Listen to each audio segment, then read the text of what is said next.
Hi, everyone. I'm here with Dr. Michael Hasselberg, who is the first Chief Digital Health Officer at the University of Rochester Medicine, is also co-director of the University of Rochester Health Lab, the Health Systems Digital Health Incubator. He's also Associate Professor of Psychiatry, Clinical Nursing, and Data Science at the University of Rochester.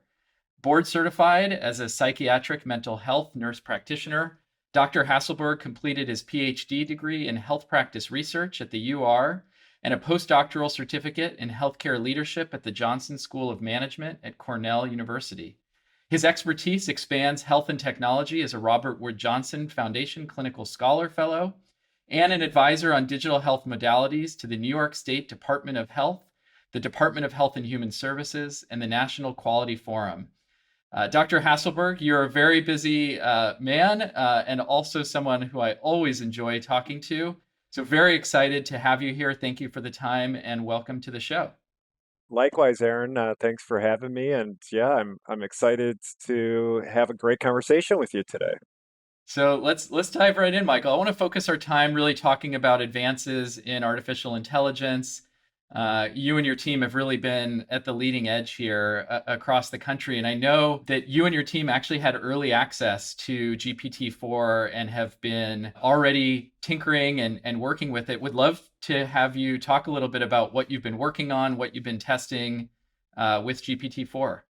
Yeah, sure. But I think before I tell our story with GPT-4, I want to kind of give a little bit of context of, our long history of work in AI in healthcare. So, one of the things that really makes Rochester unique is our health system is fully integrated into its parent university. And so, one of the upsides of that is the health system gets to leverage all of the knowledge capacity that sits over on the academic side. And we have a, data science institute at our university. And so in our innovation team, we have data scientists who have been sitting next to clinicians for years and trying to develop new AI models to improve the quality of care that we deliver to our patients.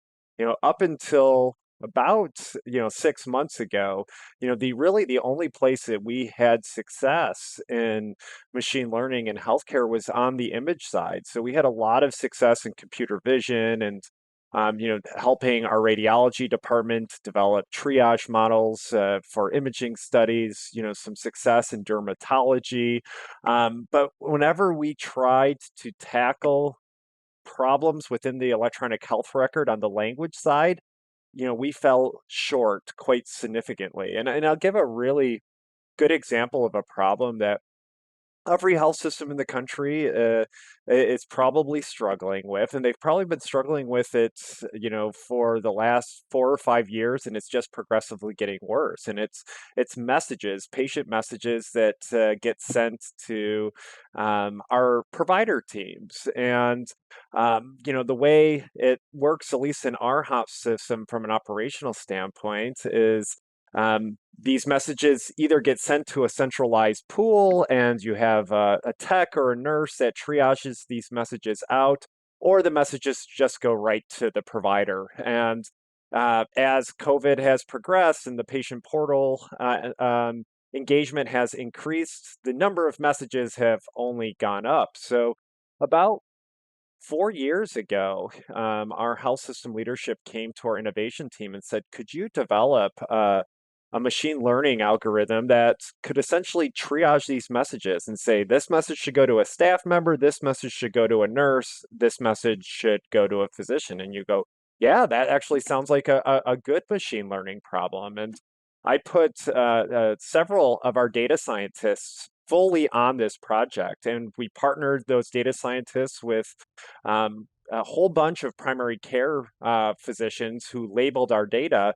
And we worked on this project and tried to develop our own natural language processing models to do this for about a year, and Wow. we completely failed. We could Wow. not build an NLP model that could reliably and accurately sort those messages into those three groups.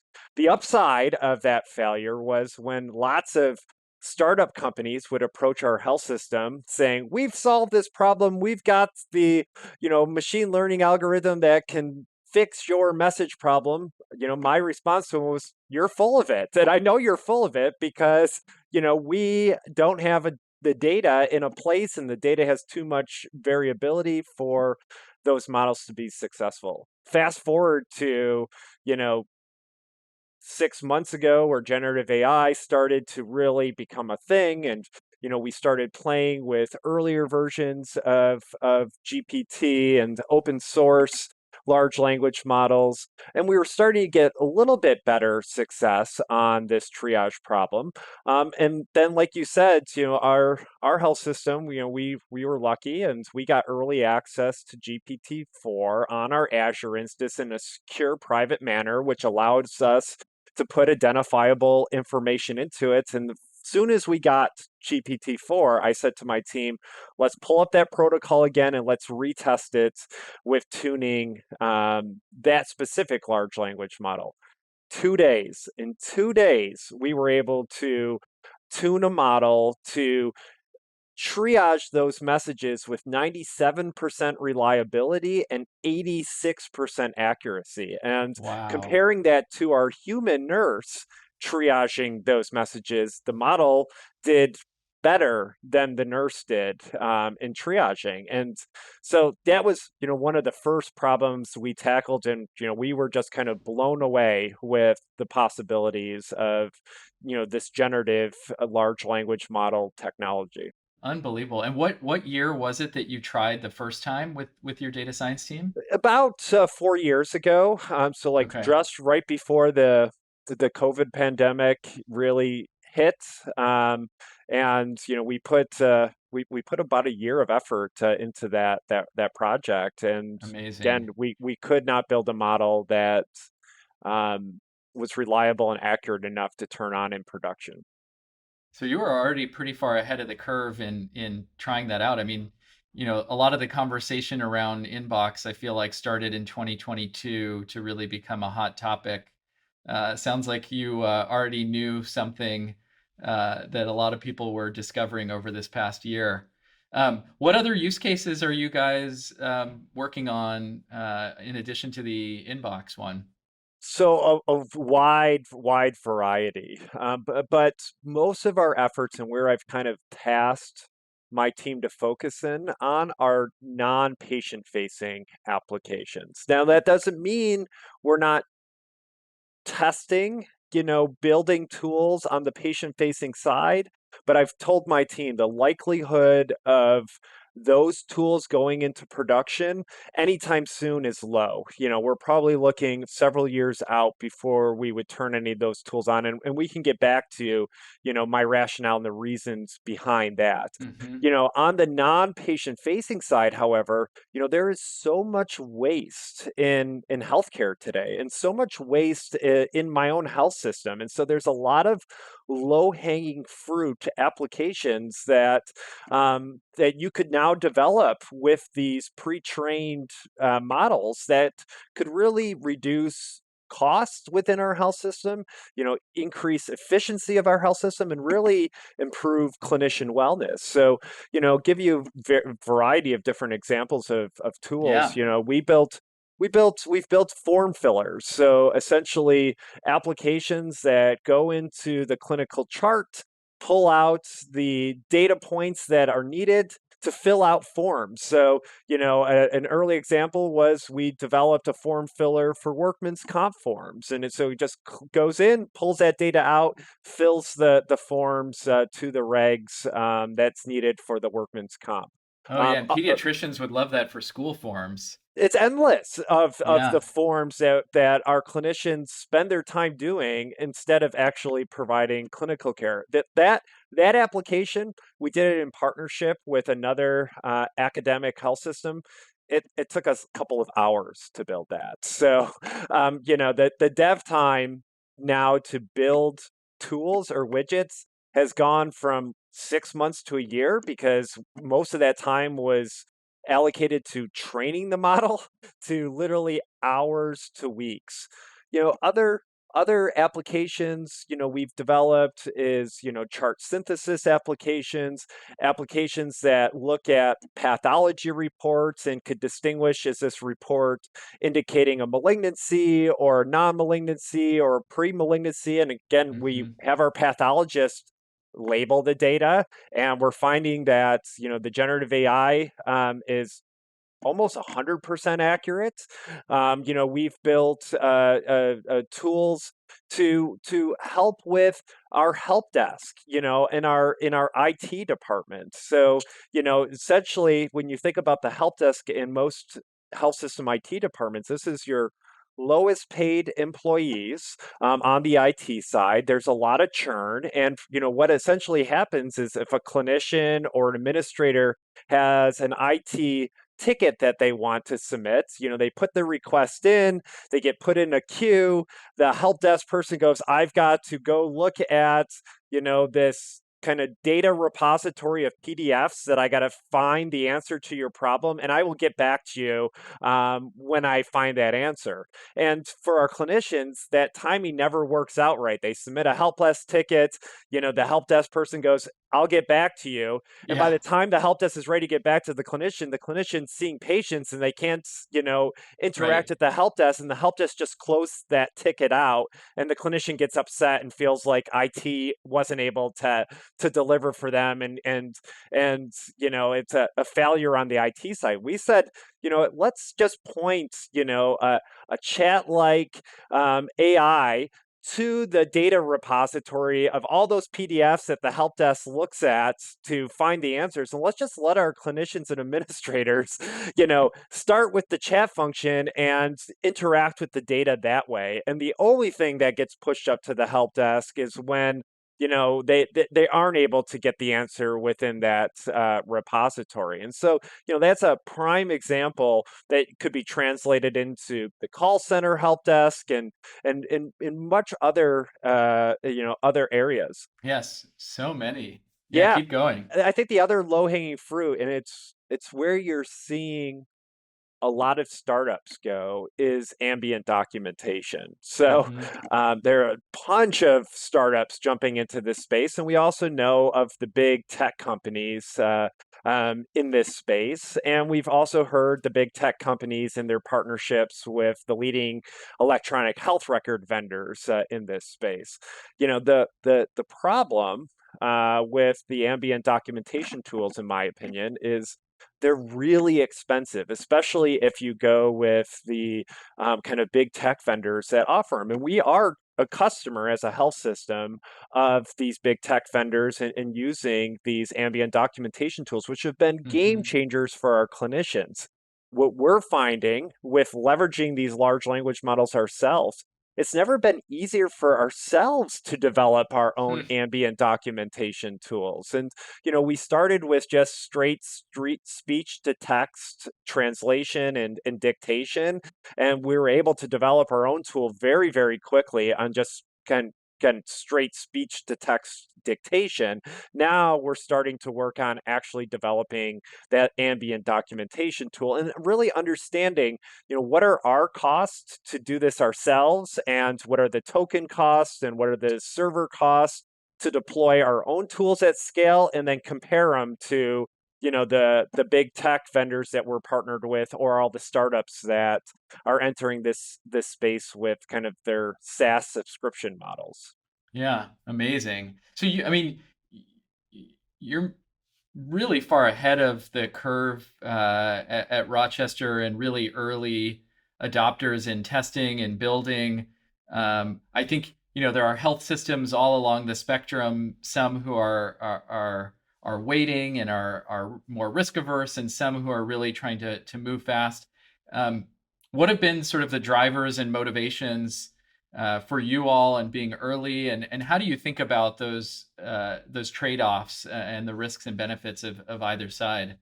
One of the things that attracts me to Rochester, New York is it's a at its ethos an innovation city. People may not think of Rochester, New York as being leaders in innovation, but I would argue that Rochester was Silicon Valley before there was Silicon Valley. We're home to, Eastman Kodak Company. We're home to Xerox, which then set up their Hmm. Innovation Institute, a park right out on Stanford's campus.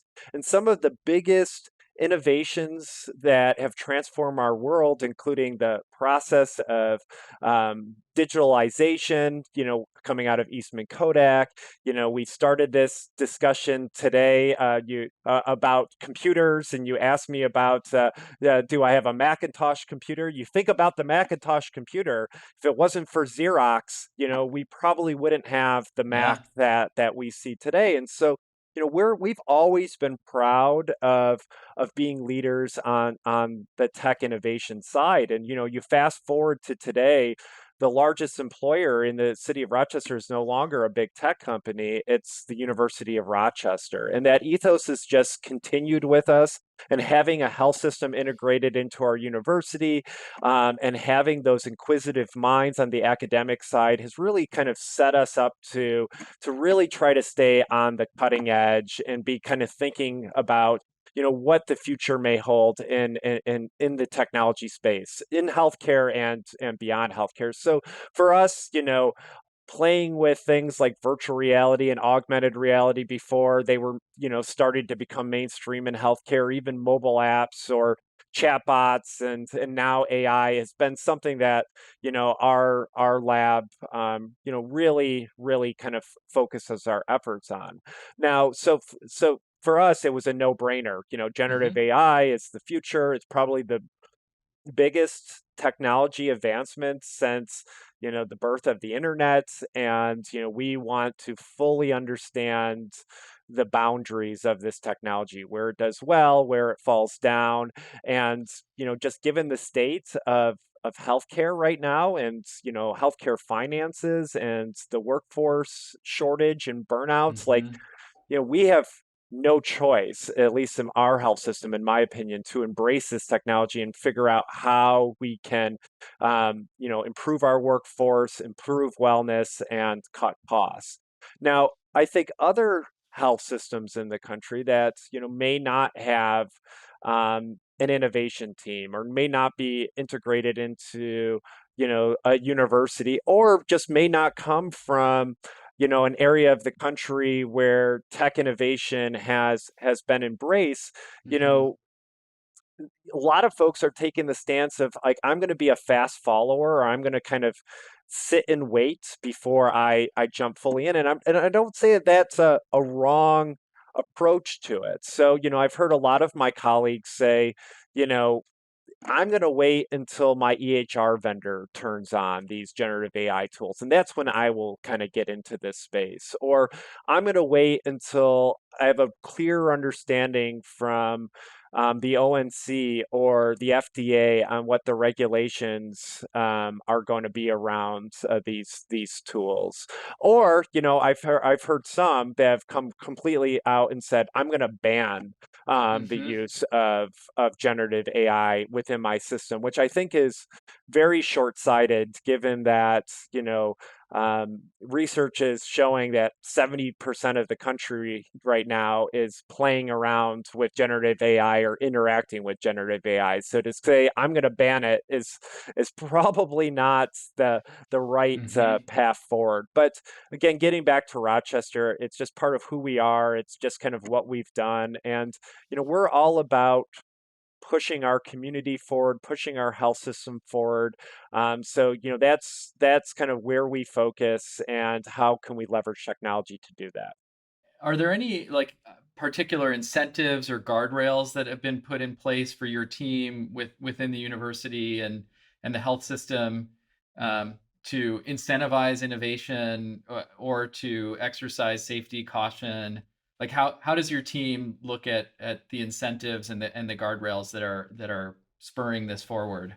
Yeah, the biggest incentive, I'll start with the incentives first and then kind of the guardrails second. So, you know, w- one of the things about our innovation team is our key performance indicators, unlike lots of other innovation teams in health systems around the country, isn't about how many startups we can incubate in-house and spin out and generate financial ROI back. That is not a key performance indicator that gets pushed down from our boss, this Hmm. one of the CEOs of the health system. We're also not a research innovation incubator. Although we're part of an academic health system, it is not an expectation for the faculty that work in our innovation incubator to get grants, federal funding to publish papers. Now, we do research and we do get grants and publish papers, but it's not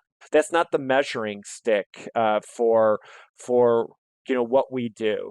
Our our mission and our push is truly to support our IT department and Hmm. serve as kind of that agile team that can help solve some of the complex problems within our health system that just don't fit in the bread and butter of the traditional IT shop. And then that Hmm. comes down to the innovation incubator, and we take a human-centered design thinking process to solving those problems. And we either partner with leading startups in the country and serve as a venture studio and onboard them into our health system and co-develop, or we just develop the technologies ourselves. And if we develop a technology in-house that we think it works for our health system and we think it would have benefits to other health systems in the country, we open source our code. We push our technology up and we give it away.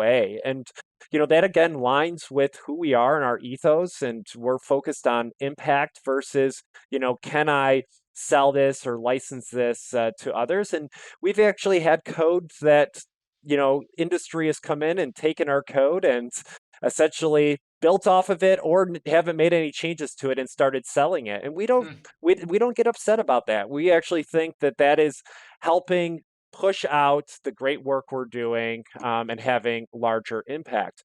The biggest kind of incentive or performance indicator for our innovation team is actually faculty recruitment and retention.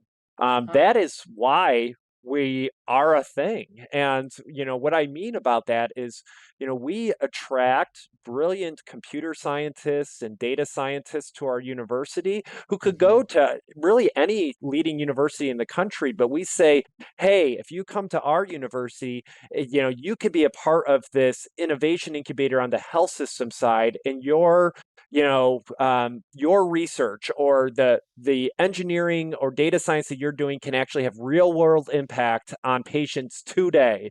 And that really excites a lot of our faculty on the university side to come here. It sounds like a pretty incredible and unique setup. Yeah, would love to hear about the guardrails around your team and this work.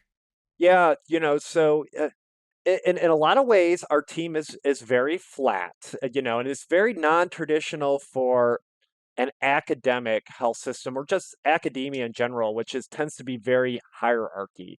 Within our innovation incubator, we don't care, again, if you're a senior in high school or if you're a chair in a department. The way you interact with the team and your voice is all at the same level. We identify everyone as being important. We don't use terms of like professor or doctor or any of that in the innovation incubator. So that's kind of part of our culture. But you know, beyond our culture, we do have a governance. We have cores. We have a data science and data analytic core, and within that data science and data analytic core, there is governance around who has access to what data, and